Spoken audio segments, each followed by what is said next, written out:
News with करुणा जी। दोस्तों, आप हैं हमारे साथ एक बहुत ही खास गेस्ट के साथ।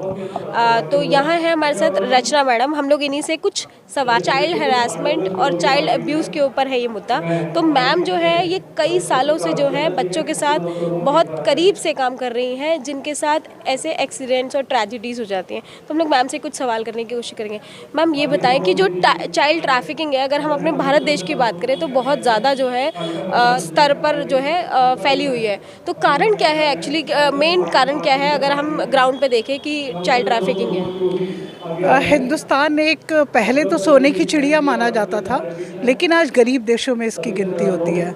और क्योंकि जो एक घर का जो मेन रिस्पॉन्सिबिलिटी होती है जिस औरत पर, जो गरीब महिला है उसको 2 जून की रोटी जुटानी है, इसलिए उसको घर से बाहर निकलना है।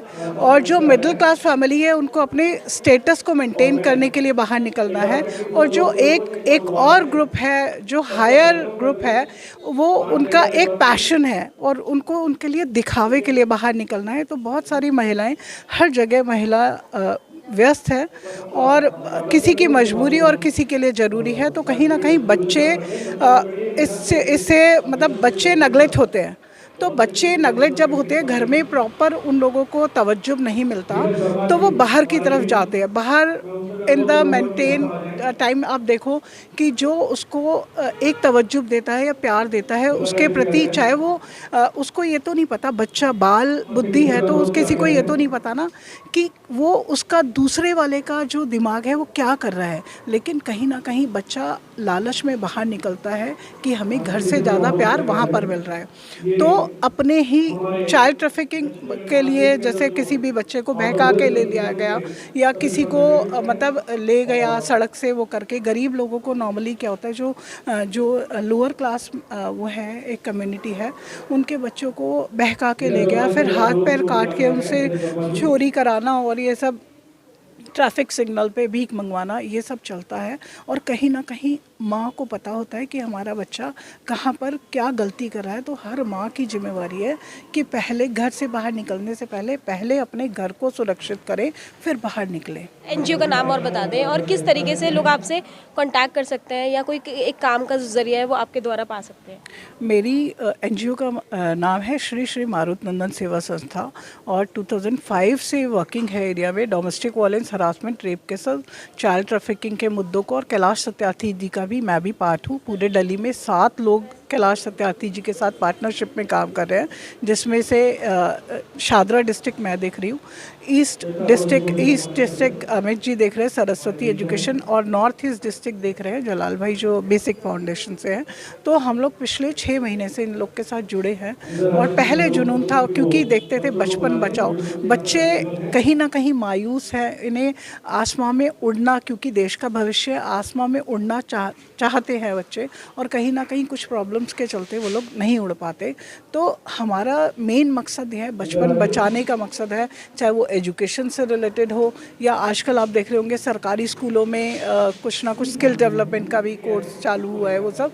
तो बच्चे गरीबी की वजह से बाहर निकलते हैं। आप देखोगे होटल में जो बच्चे, मतलब बच्चे अगर बर्तन धोते दिखते हैं तो कहीं ना कहीं फादर दारू पी के बैठा रहता है, माँ घर में काम कर रही है और अपनी बेसिक नीड ही पूरी नहीं कर पाते। तो इसलिए बच्चों को बाहर निकलना पड़ता है काम के लिए। हम कितना भी कर लें, लेकिन हमने ये ठाना है कि हमें बचपन को सुरक्षित करना है और हमें बचपन बचाओ की जो मुहिम चालू की है वो चलती रहेगी जब तक एक एक बच्चा सुरक्षित नहीं हो जाएगा। हमने देखा कि जैसे अभी आपने कहा कि कई बार हम देखते हैं कि बच्चों को ढाबे पे काम करना पड़ता है, पिता जो होता है वो घर पे शराब पीता है। तो ऐसा क्यों नहीं किया जाता कि जो पेरेंट्स हैं, ऐसे पेरेंट्स, उनको समझाया जाता, उनको काउंसलिंग दी जाती? ऐसा आप लोग करते हैं, नहीं करते? थोड़ा इस पे भी करूँ ना। अभी मेरा एक एक्सपीरियंस रहा, जो मेरा वार्ड है दिलशादगंज वार्ड में, उसमें एक झुग्गी एरिया है, खेड़ा विलेज, वहाँ पर एक पॉक्सो का केस आया, मेरे पास आया पॉक्सो का केस। तो वहाँ के लोग अवेयर नहीं थे कि अगर किसी वो जैसे कोई कुछ प्रॉब्लम हुई तो लोगों ने पल्ला झाड़ लिया कि उसकी बच्ची है। फिर मैं थाने में गई, जीटी विंग एन्क्लेव थाने में बहुत वक्त दिया मैंने।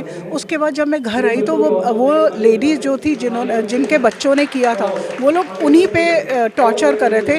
फिर मैंने थाने में जाके उनको सॉर्ट आउट करवाया, और प्लस मैंने 3 अवेयरनेस प्रोग्राम किए कि अगर आज उसकी बच्ची है तो कल आपकी बच्ची होगी। और मुझे कहते हुए खुशी हो रही है कि आज की डेट में बाहर के लोग वहाँ पर आ नहीं सकते, और वो लोग खुद अवेयर है। सब अगर एक बच्ची के साथ प्रॉब्लम हो रही है तो सारा गांव साथ में खड़ा है। मतलब आपका कहने का मतलब है सरकार की इतनी सारी मुहिम चलाने के बावजूद भी लोगों को पॉक्सो एक्ट के बारे में नॉलेज है ही नहीं। तो हमें कहीं ना कहीं अवेयरनेस प्रोग्राम करने पड़ेंगे। हम लोग मतलब कैलाश सत्यार्थी जी ने पूरे दिल्ली में, पूरे स्टेट्स में 100 जगह में पार्टनर्स हैं। I am also the partner. तो हम लोग ऐसी मुहिम चलाएंगे कि देश के और हर गली के मोहल्ले के कोने कोने में अवेयरनेस प्रोग्राम करेंगे, ताकि हम हर बच्चे का बचपन सुरक्षित कर पाएँ। मैम एक सवाल और आता है कि क्या क्या केसेस होते हैं कि पॉक्सो का केस लगता है, मतलब जो भी विक्टिम होता है? देखिए, किसी बच्चे को अगर आप फ़ोन में भी गलत पिक्चर्स दिखा रहे हो तो वो भी उसके में पे पॉक्सो लगता है। किसी को अब्यूज़, किसी से छेड़छाड़ कर रहे हो तो उसमें भी पॉक्सो है। किसी से अश्लील बात कर रहे हो उसमें भी पॉक्सो है। और किसी का रेप होता है वो तो पॉक्सो है ही सही उसमें। मैम ये सिर्फ बच्चियां लड़कियों के लिए है या लड़के जो बच्चे हैं उनके साथ भी यही? नहीं, लड़कियां और लड़कों दोनों के साथ में लगता है ये, क्योंकि आजकल बच्चों लड़कों के साथ भी हो रहा है ये सब हरकतें। कितनी उम्र से कितनी उम्र तक के जो बच्चे हैं वो पॉक्सो के अंदर हैं? 0 to 16 ईयर्स तक बच्चे पॉक्सो के उसमें आते हैं। मैम कोई एक ऐसी विशेष चीज़ जो अब हमें बतानी चाहे कि हम बच्चों को कैसे समझा सकते हैं, हमारी वीडियो के माध्यम से अगर आप बताना चाहें तो? देखिए, बच्चों को गुड टच बैड टच का नॉलेज देना पड़ेगा कि बच्चा पता खुद समझ पाए कि क्या चीज़ उनके साथ गलत हो रही है। प्लस हमें हर पेरेंट्स को ये बताना पड़ेगा कि अगर आपका बच्चा अनकम्फर्ट हो रहा है, बच्चा अगर पहले जैसे पहले बच्चे मस्त होते हैं, अगर बच्चे के एटीट्यूड में बदलाव आ रहा है तो हमें कहीं ना कहीं उसको देखना पड़ेगा।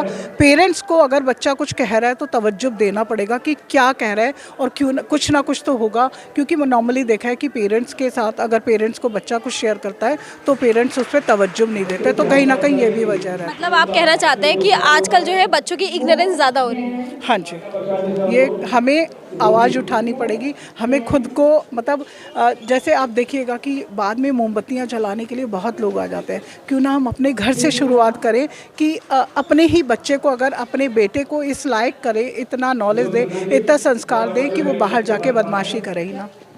आपने मैम की बात सुनी कि अपने बच्चे को इग्नोर ना करें, अपने बच्चे पे खास ध्यान रखें।